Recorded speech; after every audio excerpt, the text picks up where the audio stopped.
Hello everyone, मैं हूं आपका दोस्त सुहेल और आप देख रहे हैं टारगेट ट्रेडर्स। इस वीडियो में मैं आपको जो बताऊंगा वो टॉपिक आपको आपकी स्क्रीन पे शो हो रहा होगा। Why support and resistance become weak after multiple test. मतलब आपको इस वीडियो में ये बताया जाएगा कि कब आपको एक सपोर्ट पे रिलाय रहना है और कब उसका साथ छोड़ देना है कि भैया यहाँ से अब ब्रेकआउट होगा या ब्रेकडाउन होगा, अब मुझे यहाँ पे रिवर्सल पे ट्रेड नहीं लेना है। लास्ट वीडियो में मैंने आपको बताया था कि सपोर्ट और रेजिस्टेंस आप कैसे ड्रॉ कर सकते हो, एक ईएमए पे, एक राउंड नंबर पे, एक ट्रेंड लाइन पे और एक स्ट्रेट लाइन पे। ठीक है, तो ये सब देखने के लिए आप हमारी लास्ट वीडियो देख सकते हो इस चैनल की। इस वीडियो में जैसे कि मैंने आपको बताया कि आप इसमें ये समझेंगे, कई लोग कंफ्यूज रहते हैं कि एक सपोर्ट तो काम कर रहा है कि बट वो सपोर्ट कब ब्रेक कर देगा या एक रेजिस्टेंस कब ब्रेक कर देगा, कब हम उस पर ट्रस्ट कर सकते हैं कि हाँ भाई ये एक ट्रेंड लाइन जो है या एक स्ट्रेट लाइन जो है एज अ सपोर्ट काम करेगी। तो चलिए मैं शुरू करता हूँ आज के टॉपिक के साथ, जिसमें आपको ये सारे डाउट्स जो है वो क्लियर हो जाएंगे और आप एक परफेक्ट तरीके से प्राइस एक्शन के थ्रू ये समझ पाओगे कि अब मुझे इस सपोर्ट का साथ जो है या इस रेजिस्टेंस का साथ छोड़ देना है भैया, अब मुझे इसके भरोसे नहीं बैठना, ये तो कभी भी टूट सकता है। तो सबसे पहले मैं आपको एक बेसिक लाइफ का एग्जांपल दूंगा। फॉर एग्जांपल मान लो आपके पास ये एक हथौड़ा है, ये एक हैमर है और ये है एक आपकी आयरन की रॉड। ठीक है, आप इसके ऊपर 4 जो है वो हिट करोगे। फर्स्ट हिट में जो रॉड है वो हल्की सी इस पर स्क्रैच पड़ेगा, लेकिन जो रॉड की पावर है वो वही रहेगी। सेकंड हिट में ये थोड़ी सी और बैंड होगी, थर्ड हिट में थोड़ी और बैंड होगी और फोर्थ हिट में हो सकता है कि ये यहाँ से क्रैक हो जाए और टूट जाए। इसका मतलब क्या हुआ कि जो रॉड है, जो एक आयरन की रॉड है, सीधी रॉड है, उस पर बार बार हिट करने की वजह से वो रॉड जो है वो कमज़ोर हो रही है और वो एक पॉइंट पे आके टूट जाएगी, इसके 2 टुकड़े हो जाएंगे। ठीक है, इसी तरह से एक प्राइस एक्शन काम करता है। आपको बिल्कुल मैं बेसिक लाइफ स्टाइल से ही समझाऊंगा ताकि आपको चीज़ें जो है वो क्लियरली समझ आए। कुछ हाई फाई चीज़ें नहीं है, छोटी छोटी चीज़ें हैं। सपोर्ट रेजिस्टेंस क्या है, प्राइस एक्शन क्या है, बस कुछ ऐसा कुछ आपको गणित नहीं लगानी है। ठीक है, बहुत ज़्यादा। तो ये एग्जाम्पल समझा आपने। अब मैं आपको मार्केट के अकॉर्डिंग इस एग्जाम्पल को समझाता हूँ कि मैं क्या कहना चाहता हूँ। मान लीजिए आपने एक सपोर्ट जो है वो ड्रॉ करा हुआ है। प्राइस यहाँ पे जो है सपोर्ट के पास, यहाँ पे बायर्स जो है वो बैठे हुए हैं और यहाँ से प्राइस जो है वो फॉल हो रही है। फर्स्ट पॉइंट पे आके आई जो प्राइस है रिवर्स कर गई। अब आपको दिखा कि भाई प्राइस यहाँ से रिवर्स करी है, मतलब कि जो ये वाला पॉइंट है ये एज अ सपोर्ट जो है वो काम कर सकता है। सेकेंड टाइम प्राइस जब यहाँ पे आई तो आपने यहाँ पे एक ट्रेड लिया, या फिर प्राइस जो है लिया या नहीं लिया वो बात की बात है, प्राइस यहाँ से फिर से रिवर्स कर गई, तो मतलब प्राइस जो है वो एज अ सपोर्ट यहाँ पे काम कर रही है। थर्ड टाइम प्राइस फिर से यहाँ पे आई और प्राइस जो है वो रिवर्स कर गई। फोर्थ टाइम प्राइस जो यहाँ पे आई है उसके बाद प्राइस ने यहाँ पे सीधा जो है वो या तो ब्रेकडाउन दिया है या फिर हॉल्ट देके ब्रेकडाउन दिया है। अब ऐसा क्यों होता है, अब यहाँ पे ना बायर्स बैठे हुए हैं। जब पहली बार प्राइस यहाँ पे आई थी तो यहाँ पे मल्टीपल, एक बायर नहीं बैठा है, मल्टीपल बायर बैठे हैं जो कि इंस्टीट्यूशन है। इंस्टीट्यूशन में आपको बता दूं कौन होते हैं, आपने कुछ कंपनीज का नाम सुना होगा, जैसे कि जेपी मॉर्गन, ये एक इंस्टीट्यूट है बहुत बड़ा। दूसरा आपका हो गया गोल्डमैन सैक्स,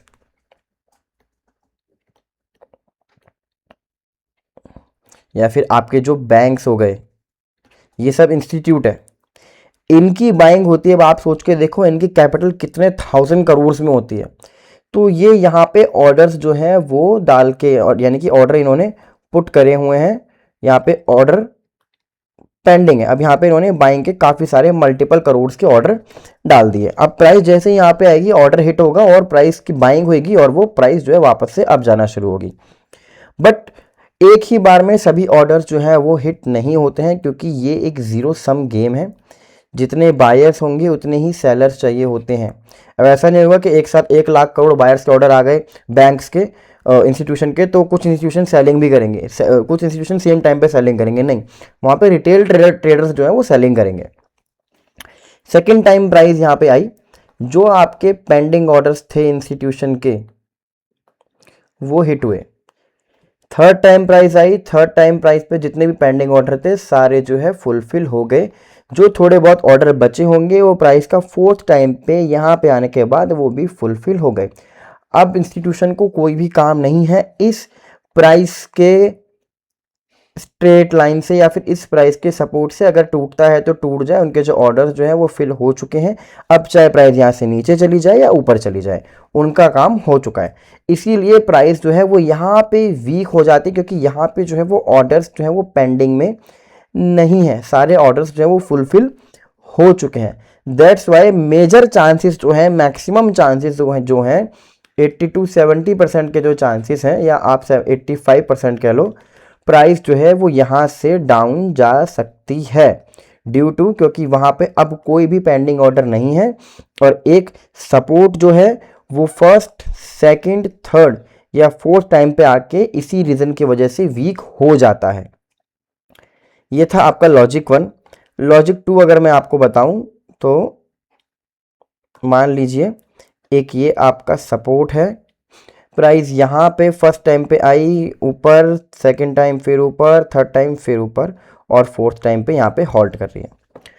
तो अगर बायर्स को प्राइस को एक्चुअल में यहाँ से दूर ले जाना होगा, वो चाहते ही नहीं होंगे कि प्राइस जो है वो वापस यहाँ पे आए, तो वो प्राइस को यहाँ टच होने ही नहीं देंगे। प्राइस फर्स्ट टाइम यहाँ पे मूव हुई, सेकंड टाइम में वो प्राइस को यहाँ से ही मूव कर देंगे। क्यों? क्योंकि बायर्स में फिर उस टाइम पे बहुत ज़्यादा पावर होगी, वो पावरफुल होंगे, वो प्राइस का यहाँ पे आने का वेट नहीं करेंगे कि भैया अच्छा ये मिस्टर राहुल ने या मिस्टर गणेश ने यहाँ पे ट्रेड डाला हुआ है, यहाँ पे हम क्या कहते हैं प्राइस को रिवर्स कर देंगे। नहीं, वो आपकी रिटेल ट्रेडिंग नहीं देखेंगे, वो देखेंगे कि उनका प्रॉफिट कहाँ पे हो रहा है, उनको प्राइस को कहाँ लेके जाना है। तो वो यहाँ से प्राइस को जो है वो रिवर्स करना स्टार्ट कर देंगे। मतलब कि इस पॉइंट से, एक मिनट, हाँ, इस पॉइंट से इस पॉइंट के बीच में कम से कम 50 to 60 पॉइंट के गैप के बीच में ही प्राइस को रिवर्स कर देंगे, अगर उन बायर्स में जो है वो कांस्टेंट टाइम पे सेम पावर रहेगी। बट ऐसा बहुत कम होता है। क्यों? क्योंकि जो ऑर्डर्स हैं वो हर बार हर पॉइंट पे फुलफिल होना शुरू हो जाते हैं, इसलिए फोर्थ या फिफ्थ टाइम पे आके जो एक सपोर्ट है वो काफ़ी ज़्यादा वीक हो जाता है।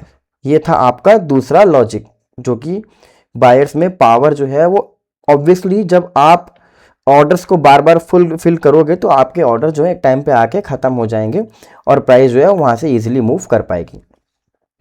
इसी तरह एक ट्रेंड लाइन जो है वो काम करती है एज अ सपोर्ट या फिर एज अ रेजिस्टेंस। ये मान लीजिए आपने एक ट्रेंड लाइन जो है वो ड्रॉ की हुई है। अब यहाँ पे प्राइस फर्स्ट टाइम आई और प्राइस नीचे चली गई, तो ये हो गया आपका एक रेजिस्टेंस। सेकंड टाइम प्राइस जब यहाँ पे आएगी तो आपको यहाँ से फिर प्राइस जो है वो नीचे जाती दिखेगी। थर्ड टाइम पे जब प्राइस यहाँ पे आती है तब भी आप यहाँ पे थोड़ा सा रिलाई कर सकते हो इस ट्रेंड लाइन पे कि प्राइस यहाँ से रिवर्स हो सकती है। फोर्थ टाइम पे चाहे प्राइस रिवर्स हो या ना हो, बट आपको रिवर्सल का यानी कि एज अ रेजिस्टेंस इसको यूज़ नहीं करना है, at the point of fourth connection नहीं करना है। क्यों? क्योंकि वो कभी भी ब्रेक हो सकती है। सेलर्स जो हैं वो काफ़ी वीक हो चुके हैं, वो कभी भी फाइट को जो है वो हार सकते हैं और बायर्स जो हैं वो काफ़ी एग्रेसिव हैं, क्योंकि सेलर्स यहाँ से बार बार प्राइस को नीचे लेके जा रहे हैं और प्राइस बार बार यहीं पर टकरा रही है, बार बार यहीं पर टकरा रही है, तो यहाँ से प्राइस जो है वो अप जा सकती है, इसके मेजर चांसेस होते हैं। ठीक है, इसी तरह से आपके राउंड नंबर भी काम करता है, इसी तरह से आपका EMA 20 भी काम करता है एज अ सपोर्ट और रेजिस्टेंस। तो ये मैंने आपको दो लॉजिक बताए, जिसमें कि हमारा पहला लॉजिक था कि जो ऑर्डर्स हैं वो पेंडिंग होते हैं, पेंडिंग ऑर्डर्स जो हैं वो फुलफिल होते हैं। सेकंड, जो अपोजिट पार्टी है, अपोजिट पार्टी अगर आप बायर्स को देखेंगे तो वहाँ पे होना चाहिए आपका सपोर्ट, या फिर अगर आप सेलर्स को देखेंगे तो वहाँ होगा आपका रेजिस्टेंस। तो ऐसे पॉइंट पे ये दोनों पार्टियां जो हैं ये वीक हो जाती हैं, ये फाइट को हार जाती हैं अपने अपोजिट पार्टी से और प्राइस को वहाँ पे जाने देती हैं जहाँ पे अपोजिट पार्टी, बाइंग पार्टी अगर सेलिंग की तरफ ले जाना चाहती है तो इसी तरह से आपका जो सपोर्ट या रेजिस्टेंस है वो जो है वीक हो जाता है काफ़ी मल्टीपल टाइम टेस्टेड होने के बाद। आपको लेके चलता हूँ एग्जाम्पल की ओर। जैसे कि मैं आपको एक एग्जांपल दिख रहा होगा, यहाँ पे प्राइस फर्स्ट टाइम पे यहाँ पे आई है, ठीक है, फिर सेकंड टाइम पे यहाँ पे प्राइस ने हिट किया है तो एज अ सपोर्ट काम किया। आप यहाँ पे जो है ये प्राइस रिवर्स हुई है यहाँ से, फिर यहाँ से प्राइस वापस यहाँ पे हिट किया तो आप यहाँ पे अकॉर्डिंग टू स्ट्रैटेजी आप प्लान कर सकते हैं कोई ट्रेड, वो हम आपको आगे बताएंगे। थर्ड टाइम प्राइस यहाँ पे जब आई है, थर्ड टाइम ये देखिए ये प्राइस थर्ड टाइम यहाँ पे आई है, थर्ड टाइम आने के बाद प्राइस फिर ऊपर गई और फोर्थ टाइम आने के बाद प्राइस ने यहाँ पे थोड़ा सा हॉल्ट लिया है एक कैंडल का, जहाँ पे जो बायर्स हैं वो अब हार चुके हैं और प्राइस ने यहाँ से ब्रेकआउट दे दिया है, ठीक है। ये जो सपोर्ट है ये अब ब्रेक हो चुका है और एज अ रेजिस्टेंस यहाँ पे वर्क कर रहा है। उसके बाद प्राइस फिर से ऊपर जा चुकी है तो मतलब अब सपोर्ट रेजिस्टेंस हमारे काम का नहीं रहा। एक एग्जांपल मैं आपको देता हूँ ट्रेंड लाइन का। तो ये एक सिनेरियो है ट्रेंड लाइन का, इसमें कि आप देख रहे हो कि एक ट्रेंड लाइन ड्रॉ की हुई है जहाँ पे प्राइस फर्स्ट टाइम रिवर्स हुई है। यहाँ से हम इस पॉइंट को पकड़ेंगे, फिर हम देखेंगे प्राइस सेकंड टाइम यहाँ से रिवर्स हुई है तो हमारे लिए ये एक ट्रेंड लाइन बन गई। थर्ड टाइम प्राइस यहाँ पे आई है, रिवर्स हुई है, हम यहाँ ट्रेड प्लान कर सकते हैं। फिर यहाँ प्राइस आई है फोर्थ टाइम पे, ठीक है, तो यहाँ से प्राइस जो है वो रिवर्स हुई है। अब आप जब देखोगे इस पॉइंट पे, फिफ्थ पॉइंट पे जो प्राइस आई है, आप यहाँ से ट्रेड नहीं लोगे eight the time of this moment. जब आप आगे जाके प्राइस एक्शन समझोगे तब आपको समझ आएगा कि हम यहाँ पे भी कैसे ट्रेड ले सकते हैं, उसे ग्लिम्स में आपको देता हूँ अभी। But at the time of this moment आप यहाँ ट्रेड नहीं लोगे क्योंकि ये जो trend line as a support काम कर रही है, एज अ सपोर्ट काम जो कर रही है ये वीक हो चुकी है काफ़ी। हो सकता था कि प्राइस यहीं से जो है वो ब्रेकआउट दे दे, तो आप वहाँ पे ब्रेकआउट का ट्रेड लोगे, वो भी ये देखने के बाद कि वो फॉल्स ब्रेकआउट है या नहीं है। तो यहाँ पे आप रिवर्सल पे तो ट्रेड नहीं लोगे, बट जब आप आगे जाके इस प्राइस एक्शन को समझोगे तो मैं आपको एक ग्लिम्स देता हूँ कि हम आगे क्या कवर करने वाले हैं। बहुत ही अच्छी चीज़ है, बहुत ही एक अच्छा ट्रेड है। यहाँ से जो है प्राइस रिवर्स हुई है, ये लॉन्ग विक आपको दिख रही होगी और ये EMA 20 पे इसने जो है वो सपोर्ट लिया है, मतलब कि यहाँ पे जो है वो लिक्विडिटी या पेंडिंग ऑर्डर्स आप कह लो वो पड़े हुए हैं, तो आप इसको ऐसे एज अ सपोर्ट जो है वो ड्रॉ करोगे, ठीक है। तो आपने क्या देखा कि फर्स्ट टाइम यहाँ से प्राइस जो है लॉन्ग विक लेके आई, सेकंड टाइम प्राइस ने यहाँ पे रिवर्स लिया।